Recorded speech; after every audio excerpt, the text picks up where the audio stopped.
Terus yang di sebelah itu apa? Yang di sebelah itu kuburan yang punya masjid, yang punya rumah. Berarti udah meninggal orangnya? Belum. Oh, gimana orang belum meninggal udah ada kuburannya? Lama saya berpikir di jalan. Rupanya orang kalau ingat mati, masjidnya besar. Berarti selama ini kenapa masjid kecil yang sedekah tidak ingat mati? Makanya duitnya kecil, masjidnya kecil. Baru saya paham melalui masjid Thayyibah. Betul, Thayyibah. Nah, ini takut kita salah sebut. Kalau laki-laki Thayyib, kalau perempuan Thayyibah. Thayyib artinya baik. Orang Arab kalau mendengar qari baca Quran, Ar-Rahman Thayyib. Qarinya baca Quran di belakang. Saya kira tausiahnya di belakang juga. Thayyib, baik. Sampai ke Indonesia Thayyib gak pulang-pulang. Thayyibah, baik. Perempuan yang baik. Masjid ini tempat yang baik. Tanahnya paling baik karena tanahnya tak bisa dijual. Tanahnya tidak bisa diwariskan. Tanahnya tidak bisa dihibahkan. Wa annal masajida lillah. Karena tanah ini sudah menjadi milik Allah. Tapi jangan mentang-mentang ini milik Allah lalu pintunya tidak dikunci. Maling tidak mau tahu, nanti dia ambil. Pas ditangkap Pak polisi, kenapa kau ambil? Milik Allah. Saudaraku yang dimuliakan Allah Subhanahu wa taala. Dalam perjalanan menuju hotel saya berpikir, ternyata nasihat yang paling kuat untuk mengingat kematian adalah kuburan. Kuburan orang lain tidak membuat kita takut pada mati, karena kita menganggap itu kubur dia, itu makam orang lain. Kuburan kita sendirilah yang membuat kita mengingat mati. Apakah ada dasarnya? Nabi Muhammad SAW meninggal dunia. Orang-orang yang datang dari Makkah namanya Muhajirin. Mereka mengatakan Nabi mesti dikuburkan di Makkah, karena Nabi orang Makkah, lahirnya di Makkah, besarnya di Makkah, kuburnya mesti di Makkah. Kata orang Madinah, tidak. Nabi meninggalnya di Madinah, berjihadnya di Madinah, 10 tahun di Madinah, sahabat yang baik-baik di Madinah, maka Nabi mesti dikuburkan di Madinah. Ikhtilaf antara sahabat. Datang Sayyidina Abu Bakar Siddiq radhiyallahu an. Saya pernah mendengar Nabi bersabda, nahnu ma'asyirul anbiya, kami para nabi dikuburkan di mana kami meninggal, disitulah kami ditanamkan, disitulah kami dikebumikan, disitulah kami disemayamkan. Tidak perlu jasadnya dibawa kemana. Maka jasad Nabi tidak dibawa ke Makkah, jasad Nabi tidak dikuburkan di Baqi, jasad Nabi dikuburkan di tempat beliau meninggal, di atas kasur tempat tidur beliau, bawahnya digali, ditanamkan di sana. Itulah kubur Nabi di kamar Sayyidatuna Aisyah, di samping taman Raudhah. Ma baina baiti wa mimbari, antara rumahku dan mimbarku. Tapi ada hadis satu lagi berkata, ma baina qabri, antara kuburku dan mimbarku. Bagaimana mungkin Nabi berkata antara kuburku, padahal dia belum meninggal dunia? Itu menunjukkan bahwa dia sudah menunjukkan tempatnya sebelum dia meninggal. Ma baina qabri, antara kuburku dan mimbarku, raudhatun min riyadil jannah.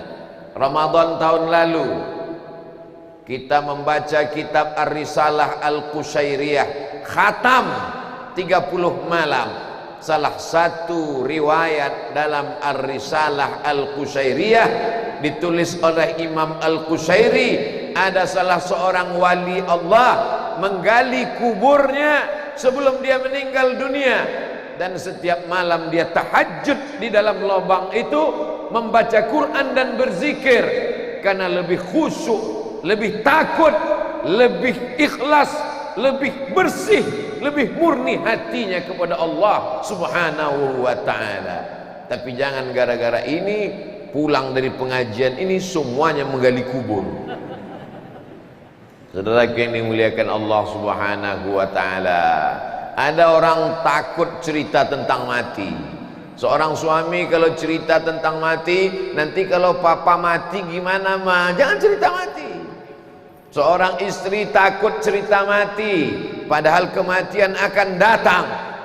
Hari ini Abdul Somad bukan sedang mengajar, Abdul Somad tidak sedang ceramah, tapi sedang bercerita bahwa dalam perjalanannya dia mengambil pelajaran.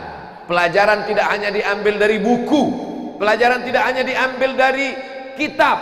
Man salaka tariqan, siapa yang melewati suatu jalan, yaltamisu fihi ilman, di jalan itu dia mendapatkan ilmu, sahalallahu lahu bihi tariqan ilal jannah, dimudahkan Allah jalannya menuju surga. Makanya kalau kita jalan-jalan itu matanya dibuka, supaya ketika di jalan itu kita banyak dapat pelajaran-pelajaran. Di antara pelajaran yang saya dapat dalam perjalanan saya dari Samarinda ke Balikpapan adalah bahwa ternyata kalau kita ingat mati, harta kita akan kita habiskan untuk membangun masjid.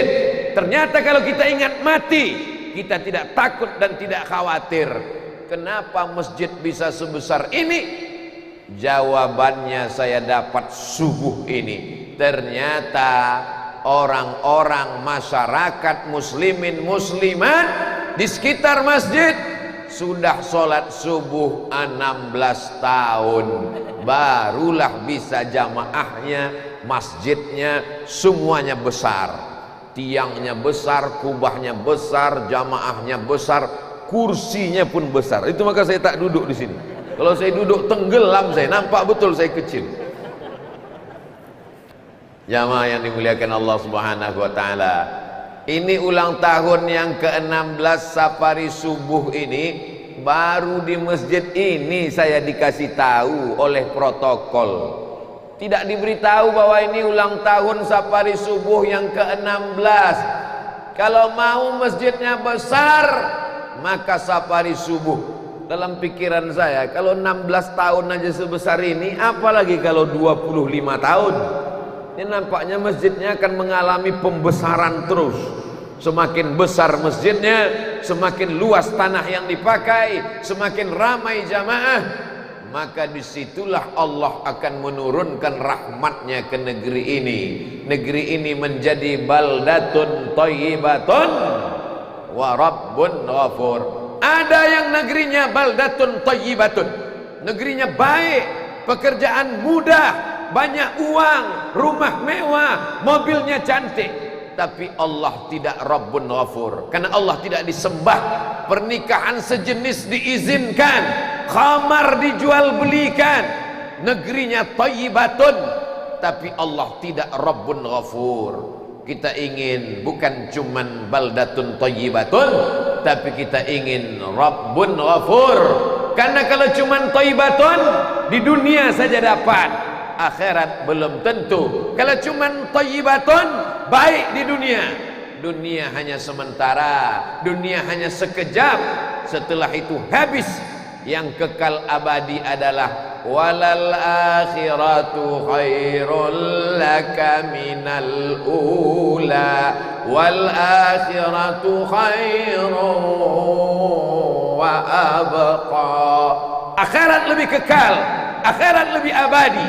Dunia sekejap, hanya bernaung di bawah pohon yang rindang, karena panas cahaya matahari tidak sanggup melanjutkan perjalanan, bernaung sebentar.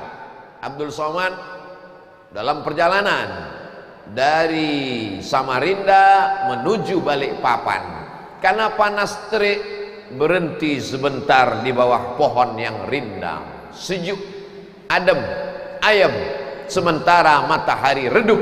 Begitu matahari redup, perjalanan akan dilanjutkan. Begitulah hidup di dunia ini, sementara saja. Menjadi pejabat sementara. Menjadi orang kaya sementara. Menjadi orang cantik sementara. Menjadi orang ganteng, gagah, perkasa sementara. Setelah itu yang kekal abadi hanyalah di surga atau di neraka. Di surga khalidina fiha abada. Di neraka sama juga. Tapi insya Allah yang hadir di majelis ini semuanya masuk surga, tidak pakai transit di neraka. Yang tidak menyebutkan amin, hati-hati. Rabbana atina fid dunya hasanah wa fil akhirati hasanah wa qina azabannar. Orang yang cerdas bukan yang IP-nya 4. Orang yang cerdas bukan yang IQ-nya 200. Siapa orang yang cerdas? Kata Nabi, Al-Kayyis, orang yang cerdas, mandana nafsahu, dia tekan hawa nafsunya, dia tekan keinginannya. Wa amila lima ba'dal maut, yang dia pikirkan apa yang akan aku hasilkan setelah aku mati nanti. Ingin membuat sesuatu yang mewah, yang besar, yang megah, dia tekan keinginannya. Akhirnya tanah diwakafkan, di atas tanah dibangun masjid, dibangkitkan semangat jamaah untuk sholat subuh berjamaah, ditekan keinginan-keinginan hawa nafsu. Akhirnya itulah yang menjadi kekal abadi. Berapa banyak orang-orang kaya di dunia ini, begitu mati meninggalkan dunia, hartanya ditarik seperti harimau mendapatkan bangkai rusa. Satu mencakar kakinya, satu mengambil kepalanya, yang satu menarik ekornya, tulang-tulangnya dimakan semut, lemak-lemaknya dimakan rayap, habis tak tersisa. Mana yang kekal abadi? Masjid. Karena developer tidak akan mungkin mengambil masjid untuk buat perumahan. Kalau kuburan, hati-hati. Kuburan kalau tidak ditembok, diambil pemborong. Mohon maaf, pemborong, jangan tersinggung. Kalau tersinggung berarti pernah ngambil kuburan jadi perumahan. Saudara yang dimuliakan Allah Subhanahu wa taala, bercerita tentang keinginan hawa nafsu tidak pernah cukup. Sudah punya satu mobil, mau 2. Sudah ada satu rumah, mau bertambah. Ada kebun 5, 10, 20 hektar, mau sejauh mata memandang. Yang bisa menekan hawa nafsu hanyalah mengingat kematian. Aksiru, perbanyaklah, min zikri, mengingat-ingat, hadimal ladzat, dia yang menghancurkan segala kelezatan. Kalau dia sudah datang, lezatnya makanan hanya sejengkal di tenggorokan, hilang. Kalau dia sudah datang, lezatnya pandangan hanya di pelupuk mata, melayang. Kalau dia sudah datang, lezatnya pendengaran hanya sampai ke gendang telinga, hilang. Banyak-banyak mengingat dia. Siapa dia? Nasihat yang tak berbunyi, nasihat yang tak bersuara, nasihat yang tak berhuruf. Dia hanya diam, tapi dia pasti datang. Ustadz Abdul Somad akan datang ke Masjid Thaibah. Rupanya sudah diumumkan 3 tahun yang lalu. Hari ini baru datang. Pejabat akan datang, balehonya dipasang, karpetnya sudah dibentang, batal datang. Tapi kematian tak pernah disambut. Ada di antara bapak ibu yang pernah menyambut kematian? Ahlan wa sahlan wahai kematian. Pernah bapak ibu ada menyambut grup? Selamat datang wahai kematian. Kematian tidak pernah diinginkan, tapi dia datang tanpa memberitahu. Ada yang diberitahu kematian datang. Suatu ketika datanglah seseorang. Assalamualaikum.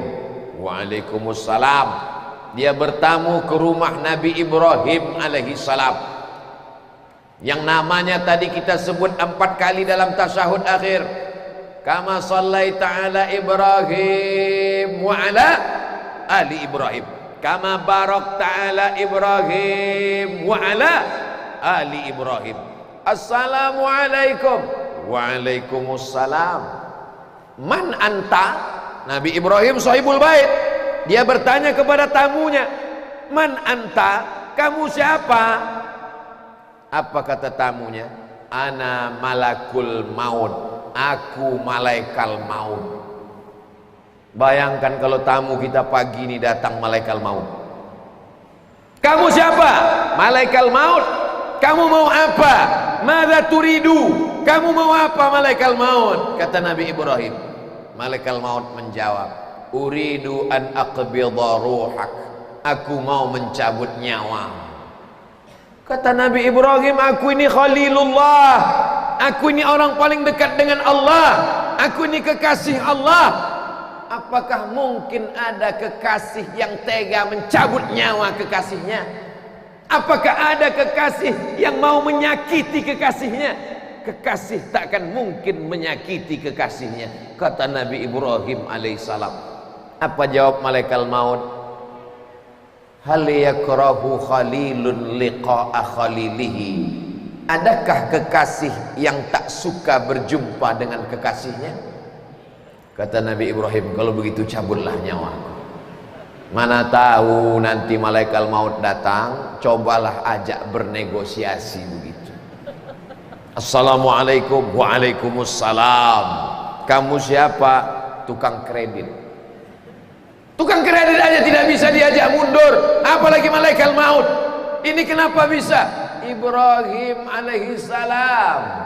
Di antara banyak manusia, ada beberapa orang diangkat menjadi nabi.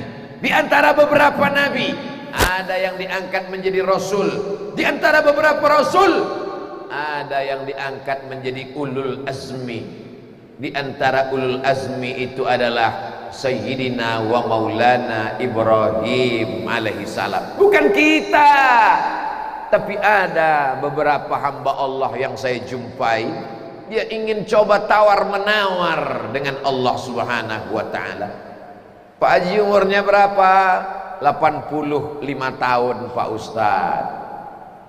Tapi saya berharap Allah jangan matikan saya dulu. Dalam hati saya, ini bonusnya sudah hampir 1/4 abad. Jadi gimana caranya minta kepada Allah? Saya minta kepada Allah, Pak Ustadz, sedang membangun 3 masjid. Ya Allah, jangan matikan aku dulu sebelum 3 masjid ini selesai. Oh, begitu caranya tawar menawar dengan Allah subhanahu wa ta'ala. Jauh berjalan banyak dilihat, lama hidup banyak dirasa. Ketemu orang isi kepalanya macam-macam. Ketemu lagi di satu tempat. Ustadz Somad, tolong doakan saya. Doa apa Pak Haji? Supaya Allah jangan matikan saya dulu sebelum saya membangun 99 masjid. Macam-macam, rambut sama hitam, isi kepala macam-macam. Ini orang-orang yang cerdas, bernegosiasi dengan Allah. Apakah mungkin Allah menambah umurnya? Wallahu a'lam bissawab. Yamhullahu ma yasha. Tulisan di Lauhil Mahfuz, Allah kuasa untuk menetapkannya. Wa yuthbit, Allah kuasa untuk menetapkan. Wa yamhullah, Allah kuasa untuk mencabut. Bisa saja dihapus oleh Allah. Allah itu fa'alul lima yurid. Allah tidak pernah melanggar peraturan. Manusia bisa melanggar peraturan karena manusia mengikuti aturan, tapi Allah tidak melanggar peraturan karena aturan dan peraturan adalah milik Allah subhanahu wa ta'ala. Milad ke-16 tahun, tim safari subuh yang katanya belum punya nama. Berapa banyak orang mau buat safari subuh, rapatnya lebih heboh, pembahasan namanya sampai 2 hari tak tembus-tembus. Tapi ini luar biasa, sudah safari 16 tahun namanya belum ada. Menjalin ukhuwah Islamiyah, tidak ditanya sukumu apa, apakah kau Bugis, apakah kau Banjar, apakah kau Makassar, apakah kau Jawa, apakah kau Madura, apakah kau Melayu. Karena engkau diikat oleh ukhuwah Islamiyah. Asyhadu an la ilaha illallah wa asyhadu anna Muhammadan Rasulullah. Bersama Tuan Guru Profesor Dr. Haji Abdul Somad LCMA. Saya cuma sedang memeriksa detailnya udah lengkap apa belum. Semua sudah. Tuan guru sudah, profesor sudah, doktor sudah, LC sudah, MA sudah. Kalau lewat 5 jalan ini, lewat 5 jari ini, lewat 5 ini, masuk yang ke-6, almarhum. 9 September 2021, Masjid At-Thayyibah, Dondang. Kasihan fotonya kecil-kecil. Oleh ibu-ibu ini sebesar kacang goreng, kecil-kecil. Tapi rupanya yang gambarnya kecil-kecil tak kelihatan sebesar semut hitam itulah yang boleh jadi lebih dulu masuk surga Allah Subhanahu wa ta'ala. Begitu cara menyenangkan hati orang yang fotonya tak kelihatan. Boleh jadi ini yang tersenyum yang bangga, yang lubang hidungnya sebesar terowongan Mina. Boleh jadi terlambat masuk surga karena sombong dan angkuhnya. Dikasih kursi, diberikan mikrofon, diberikan air minum, disiapkan kamera, muncul angkuhnya, datang sombongnya, datang takburnya. La yadkhulul jannah, tak masuk surga. Man kana fi qalbihi, siapa yang dalam hatinya mithqala habbatin min khardalin min kibrin, ada sombong sebesar biji sawi, maka doakan supaya Abdul Somad tidak ada angkuh sombong dalam hati, supaya dia bisa masuk surga Allah Subhanahu wa ta'ala. Dah selesai, diaminkan orang sebanyak ini. Apa enggak duluan masuk surga? Begitu yang kecil-kecil ini masuk surga, mereka semuanya terkejut. Loh, kok yang besar sudah ada duluan? Amin. Saudara yang dimuliakan Allah Subhanahu wa ta'ala, masalah masuk surga pasti. Siapa yang ragu masuk surga berarti meragukan janji Nabi Muhammad sallallahu alaihi wasallam. Man qala la ilaha illallah, siapa yang mengucapkan la ilaha illallah Muhammadur Rasulullah, dakhalal jannah.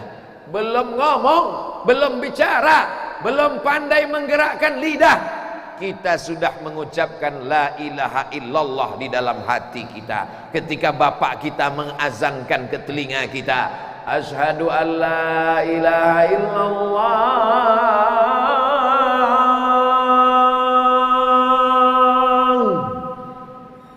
saya sedang ngetes mic-nya aja, mantap. Apa kata anak di dalam? Mulutnya belum pandai bicara, tapi hati kecilnya mengikuti. Asyhadu an la ilaha illallah, asyhadu anna Muhammadar Rasulullah. Anak di dalam. Apa ada orang di Dondang ini ketika anaknya lahir dia pegang, dibisikkannya, kau sudah kutanamkan sawit 5 hektar. Tidak ada. Kenapa? Karena kalau sawit kau tanamkan, dia jual, dia ngutang, dia lelang, dia jadikan sebagai agunan hutang, habis. Tapi la ilaha illallah Muhammadur Rasulullah, itu yang kita ucapkan tadi. Afdhalu dzikri fa'lam annahu la ilaha illallah. Sekali. Garisnya belum jelas. 2 kali. La ilaha illallah. Agak jelas. Diperkuat lagi 3 kali. La ilaha illallah. Barulah angka kesempurnaan 40. Nabi Muhammad SAW diangkat menjadi Rasul umur 40 tahun.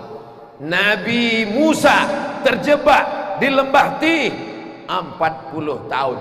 Maka kemudian angka 40 dipilih Ustadz Abdul Somad. La ilaha illallah, la ilaha illallah. Kenapa ketika mengucapkan lafaz Allah ke kiri, ke jantung, berdegup, berdetak? Di dalam dadamu ada jantung berdegup dan berdetak. Kalau dia baik, maka baiklah seluruh tubuhmu. Kalau dia mati, berhenti, diam, maka matilah engkau. Pak Haji kemarin yang ikut pengajian kita di mana? Sudah meninggal Pak Ustaz. Loh, kenapa? Mati mendadak karena serangan Serangan jantung, kok serangan Belanda? Serangan jantung. Jantung ini kalau sudah kena, makanya kata Nabi, ala fil jasadi mudghah, ketahuilah di dalam jasad ini ada segumpal, ada sekepal, ada segenggam. Idza salahat salahal jasadu kulluh, kalau dia baik maka seluruh tubuh menjadi baik. Wa idza fasadat, kalau dia rusak, maka inilah letaknya jantung. Di dalam ini ada hasad, di dalam ini ada dengki, di dalam ini ada dendam kesumat, di dalam ini ada syirik, di dalam ini ada munafik, di dalam ini ada kufur. Dipukul dia dengan palu godam, dipukul, dihajar, dibantai, supaya hilang karat-karatnya dengan la ilaha illallah. Allah itu jantung. Itu bukan asal-asal goyang kepala aja. Ini banyak orang zikir tengoknya goyang, goyang pula. Saudaraku yang dimuliakan Allah Subhanahu wa taala, ada karat-karatnya. Besi itu kalau dalam tanah dia berkarat. Bagaimana mencopot, melepas karatnya? Melepas karat jantung. Jantung atau hati, Pak Ustadz? Ustadz Somad bilang jantung, kata guru kami hati. Saya tidak mau kelahi. Ya udah kita pakai dua-duanya, jantung hati. Saudaraku yang dimuliakan Allah Subhanahu wa taala, makanya Allah mengajarkan Nabi Muhammad sallallahu alaihi wasallam, dan dia mengajarkan kita, ya muqallibal qulub, wahai engkau yang membolak-balikkan hati, membolak-balikkan jantung, membolak-balikkan jantung hati. Sabbit qalbi, kokohkan hatiku, ala dinik, dalam agamamu, wa ala ta'atik, dalam ketaatan kepadamu. Ini bisa istiqomah 16 tahun, maka tak lain tak bukan, pastilah karena jantungnya baik. Dan jantung yang baik itu salah satu cirinya, kata dokter, tidak tidur pagi. Jangan tidur pagi, karena efeknya akan membuat stroke ringan. Stroke ringan karena detak jantung tidak normal, menyebabkan darah tidak dihembuskan ke otak, otak kurang asupan oksigen. Ini tidak perlu saya teruskan karena nanti dokter pun kebingungan mendengarkannya. Man takallama fi ghairi fannihi atabil ajaib. Siapa yang bicara tidak pada bidangnya, ngomongnya ajaib-ajaib. Di dalam badan kita ini ada darah beberapa liter. Kalau darah itu tumpah maka kita mati. Darah itu mesti bergerak. Kalau darah tidak bergerak dia membeku. Kalau tak percaya potonglah ayam, darahnya tampung di dalam piring, membeku. Maka darah mesti terus bergerak. Yang membuat darah bergerak, jantung berdegup dan berdetak. Peganglah jantung sebelah kiri. Kalau masih berdegup, alhamdulillah. Kalau sudah tak berdetak, kasih tahu panitia. Kain kapan sudah siap. Ketika jantung berdegup, ketika jantung berdetak, darah dia semburkan naik ke otak. Dia membawa oksigen di dalam darah. Makanya darahnya mesti encer, darahnya mesti cair. Apa yang menyebabkan darah berat, membuat jantung menjadi susah untuk memompa darah? Karena di dalam darah banyak kolesterol, di dalam darah banyak lemak, di dalam darah banyak minyak, di dalam darah. Tapi ketika orang bersujud, rukuk, Allahu Akbar, maka jantungnya ringan karena dia tidak terlalu tinggi naik ke atas. Sejajar. Kalau sekarang ini mendaki berat, giginya gigi satu. Oh enggak pakai, ini metik Pak Ustaz, terserahlah mau metik. Berat mendaki ke atas. Ini letak jantung, ini letak otak. Dari jantung naik ke atas 3 jengkal. Susah, berat. Dibuat dia datar. Allahu Akbar. Subhana rabbiyal azim wa bihamdihi. Subhana rabbiyal azim wa bihamdihi. Subhana rabbiyal azim wa bihamdihi. Sami'allahu liman hamidah. Rabbana lakal hamdu mil'us samawati wa mil'ul ardi wa mil'u ma syi'ta min syai'in ba'du. Lalu kemudian dibuat dia ringan. Kenapa? Jantungnya di atas, otaknya di bawah. Tapi ada juga orang berdiri, otaknya di bawah. Di sini otaknya. Orang beriman ketika sujud, otaknya di bawah, di dekat lantai, jantungnya di atas. Itu hanya ada pada orang beriman ketika dia bersujud. Subhana rabbiyal a'la wa bihamdi, subhana rabbiyal a'la wa bihamdi, subhana rabbiyal a'la wa bihamdi. Paling afdal 7 kali. Subhana rabbiyal a'la wa bihamdi, subhana rabbiyal a'la wa bihamdi. Kalau 7 kali itu, maka darahnya lancar ke otak, oksigennya sempurna ke otak. Kenapa ada orang sholat tapi bisa stroke ringan? Kenapa orang sholat tapi otak jantungnya tidak sehat? Karena sholatnya seperti pohon bambu ditiup angin. Allahu Akbar. Tasbihnya seperti gorengan panas masuk ke lidah.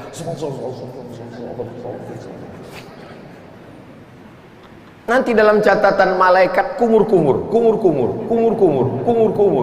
Bukan tasbih, bukan tahmid, bukan takbir.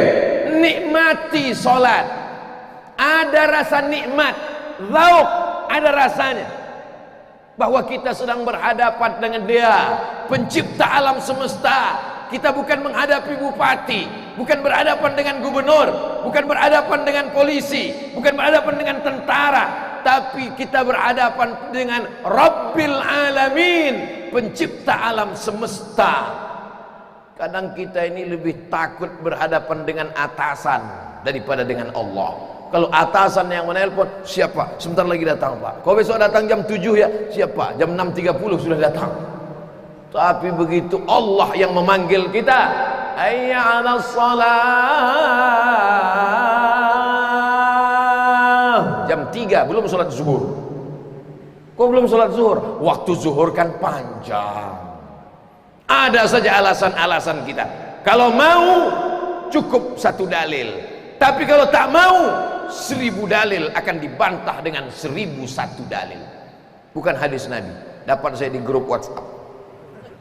Saudara yang dimuliakan Allah Subhanahu wa taala, bisa pada waktu awal paginya sudah ringan jantungnya, maka ini hanya ada pada orang yang sholat berjamaah. Tidak mungkin bangun ujuk-ujuk sholat subuh, tidak. Kalau tidak sanggup bangun jam 1 malam, tidak sanggup bangun jam 2 malam, bangunlah 1 jam sebelum azan subuh. Setel jam 4, bangun, bagus, mandi, terapi mandi, segar, fresh, kena air dingin ke kepala, ke badan, bersih, harum, wangi. Jangan makan bawang putih, makan bawang merah, tidak gosok gigi, masuk ke masjid. Hadis Nabi, bukan kata saya, bukan kata Abdul Somad. Man akala basolan, siapa yang makan bawang merah, au sauman, makan bawang putih, falyatazil masjidana, jangan dekat-dekat masjid kami. Ibu jangan khawatir, jangan gara-gara ini lalu pulang semua bawang dibuang, jangan. Maksudnya di situ orang Arab makan bawang putih, bawang merah mentah, tidak gosok gigi, itu maksudnya. Tetap makan bawang merah, makan bawang putih, setelah itu gosok gigi. Kenapa Nabi menyuruh gosok gigi?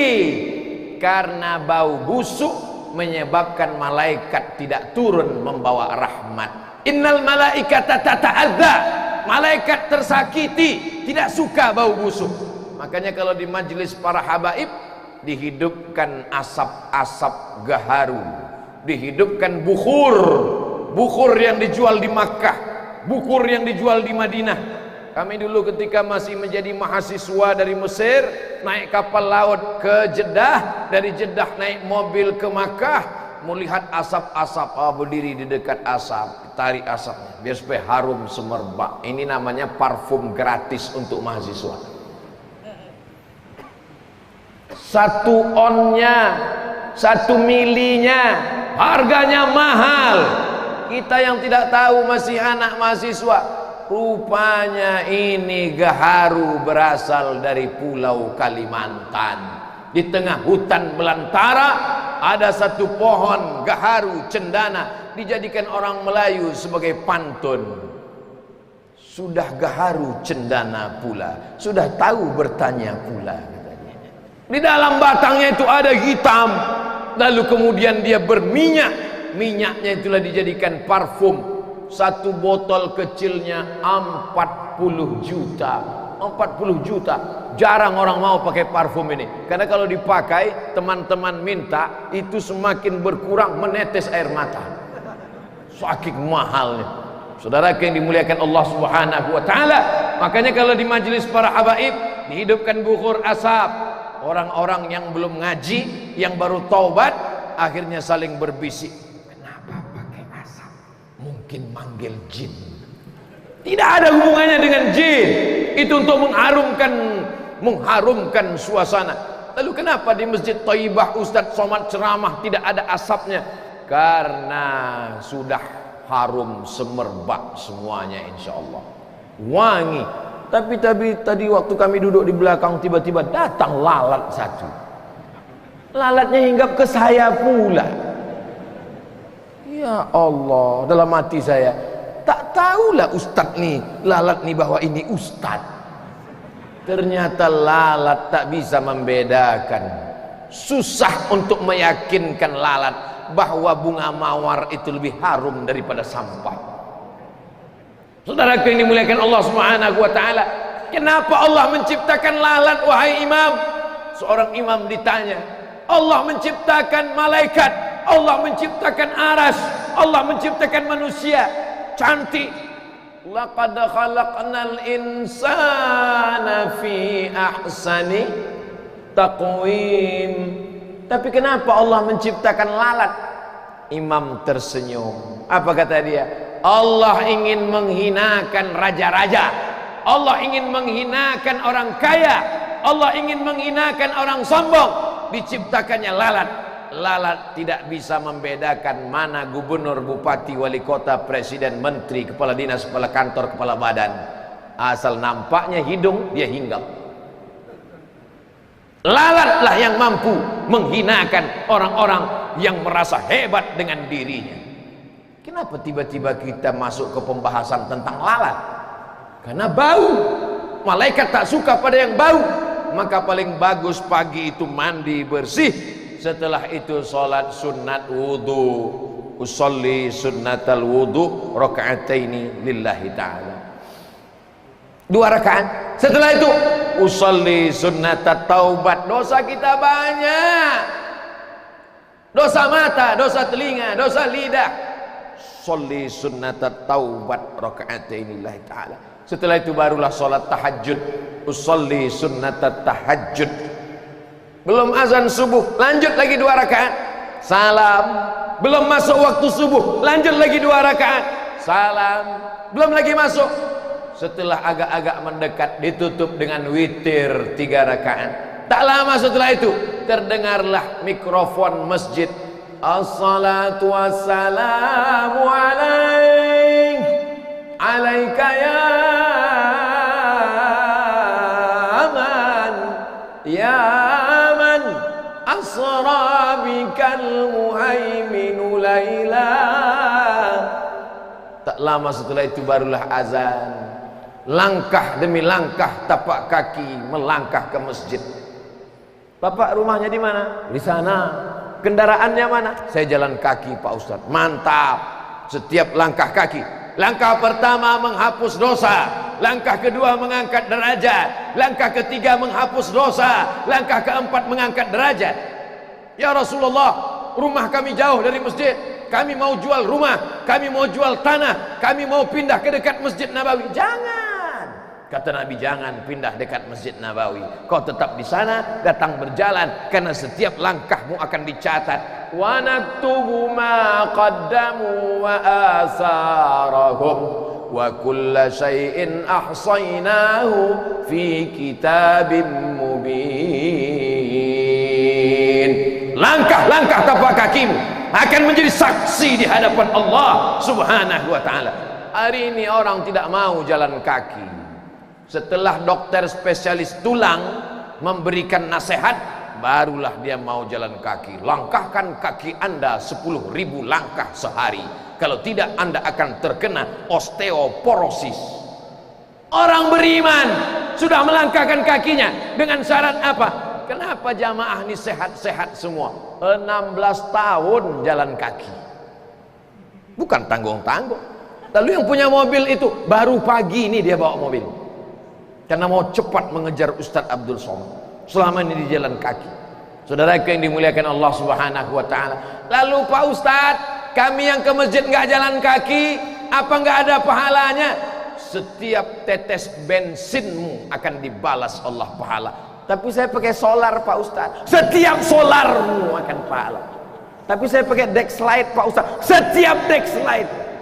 Yang pertama Pak Ustadz, banyak kali cakap kau. Saudara yang dimuliakan Allah, jangan berkecil hati. Yang tak bisa jalan kaki, yang sudah tua renta, diboncengkan anaknya dapat pahala. Bangkit semangat, sampai ke masjid, sholat tahiyatul masjid. Setelah itu qabliyah subuh. Setelah itu sholat subuh. Setelah sholat subuh jangan pulang ke rumah, hidupkan ruhmu, terangi cahaya batinmu. Bagaimana cara menghidupkan cahaya batin? Dengan menahan diri di masjid dari subuh sampai terbit matahari.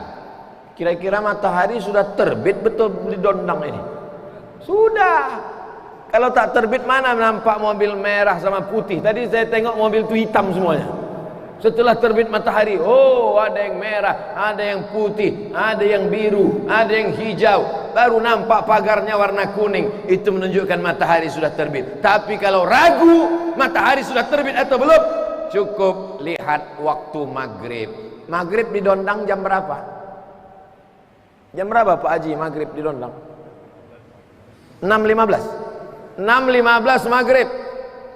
Maka 6.15 sudah boleh sholat sunat isyraq. Begitu cara ngukurnya. Payah kalau pakai hitung-hitungan. Tunggu matahari terbit. Waktu matahari terbit, waktu 2 tanduk setan nggak boleh sholat, haram. Mengikuti orang musyrik maka lewatkan setinggi tombak. Setinggi tombak 12 menit, ribet, jelimet, sulit, susah, payah. Yang mudah jam berapa maghrib? 6.15. Maka 6.15 sudah boleh sholat sunat isyraq. Sekarang sudah 6.30. Enggak apa-apa, terlambat sedikit. Nanti kita akan sholat sunat isyraq masing-masing. Selesai tausiah, sholat sunat isyraq. Ketika bapak-bapak sholat sunat isyraq, disitulah saya pulang. Saudara yang dimuliakan Allah Subhanahu wa taala, man shalla subha fi jama'atin, siapa yang sholat subuh berjamaah, summa qa'ada yadhkurullah, duduk berzikir mengingat Allah, tidak keluar masjid, tidak sibuk dengan pasarnya, tidak sibuk dengan bisnisnya, tidak sibuk dengan batu baranya, tidak sibuk dengan karetnya, tidak sibuk dengan sawitnya, khusus sampai 6.15 berzikir. Subhanallah 100, Alhamdulillah 100, Allahu Akbar 100, Salawat 100, Fatihah 100, Qul huwallah 100, Qul a'udzu falaq 100. Insyaallah begitu cara menghabiskan waktu. La ilaha illallah. Itulah guna tasbih itu. Itulah mengapa tasbih itu 100. Guna tasbih untuk berzikir, bukan digantungkan di tiang mimbar. Guna tasbih untuk berzikir, bukan digantungkan di kaca spion mobil. Nanti mobilnya masuk surga, yang punya mobil masuk neraka. Selesai sholat, jangan seperti ayam nampak beras. Assalamualaikum warahmatullahi wabarakatuh. Assalamualaikum warahmatullahi wabarakatuh. Selesai sholat, berzikir, bertahmid, bertakbir. Setelah itu nampak jam 6.15, barulah sholat sunat isyraq. Usolli sunnatal isyraq raka'ataini lillahi ta'ala. Bertahan sampai 16 tahun. Orang yang bertahan, tidak berubah, tetap bertambah semangat, orang itu disebut dengan sifat. Sifatnya namanya istiqamah. Maka kuberi nama majlis subuh ini dengan majlis subuh istiqamah. Allahu Akbar. Orang yang istiqamah, apa balasannya? innalladzina qalu rabbuna Allah, orang yang berkata Rabbku Allah, aku sholat subuh berjamaah, aku berzikir, bertahmid, bertakbir, memuji Allah, tatanazzalu alaihimul malaikah, turun malaikat kepada mereka ketika akan mati sakaratul maut. Sebelum malaikat maut mencabut nyawanya, turun malaikat. Apa kata malaikat? Allah takhafu, hai majlis istiqamah, hai safari subuh istiqamah, kecamatan Muara Jawa, Allah takhafu, jangan kau takut. Karena orang mau mati itu takut azab kubur, takut mungkar nakir, takut titian siratal mustaqim, takut hisab, takut masuk neraka, takut. Datang malaikat menenangkannya. Allah takhafu, jangan kau takut. Wala tahzanu, jangan kau sedih. Hai jenazah, hai mayat, hai calon orang mati, jangan kau sedih. Karena orang mau mati itu sedih. Sedih meninggalkan istrinya yang akan menikah dengan berondong manis, sedih meninggalkan anaknya, sedih meninggalkan rumahnya, sedih meninggalkan mobilnya. Apa kata malaikat? Wala tahzanu, jangan kau sedih. Takutnya hilang, sedihnya hilang. Setelah itu apa kata malaikat? Wa abshiru bil jannah, berbahagialah engkau mendapatkan surga allati kuntum tu'adun, dijanjikan Allah Subhanahu wa ta'ala saat nyawanya disentapkan oleh malaikat, ditarik, dicabut oleh malaikat, dia tersenyum. Kenapa? Karena malaikat sudah memperlihatkan tempatnya di surga. Mudah-mudahan kita termasuk yang mendapatkan itu insyaallah. Tapi syaratnya mesti ikut safari subuh istiqomah. Yang sudah ikut 16 tahun alhamdulillah, yang baru ikut pertama kali subuh ini mudah-mudahan istiqomah sampai hari kiamat insyaallah. Amin ya rabbal alamin. Sallallahu ala Muhammad, sallallahu alaihi wasallam, sallallahu ala Muhammad, sallallahu alaihi wasallam. Ya Nabi salam alaika, ya Rasul salam alaika, ya Habibi salam alaika, salawatullah alaika.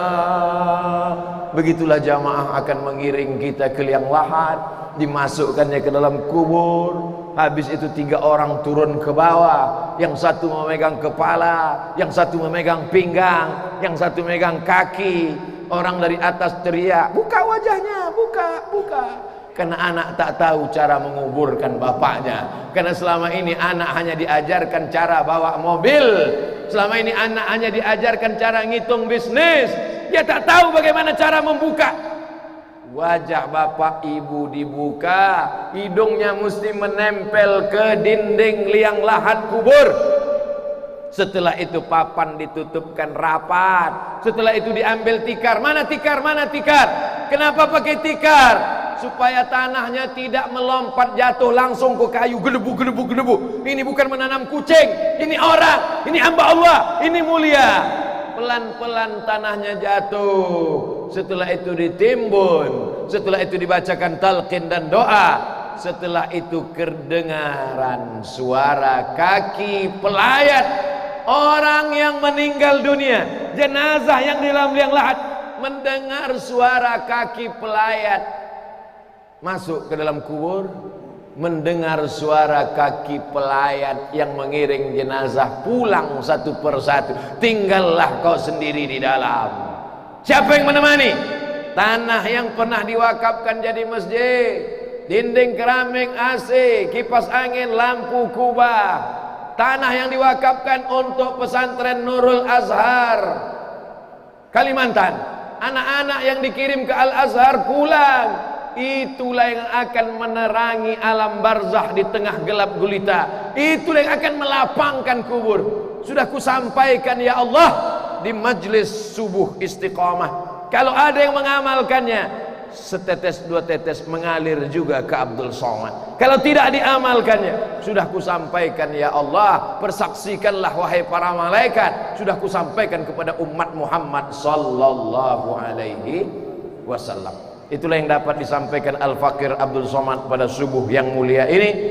Di dalam majlis istiqomah subuh-subuh yang akan datang, jangan lupa selipkan dalam doa supaya Abdul Somad istiqomah dan mati dalam keadaan husnul khatimah.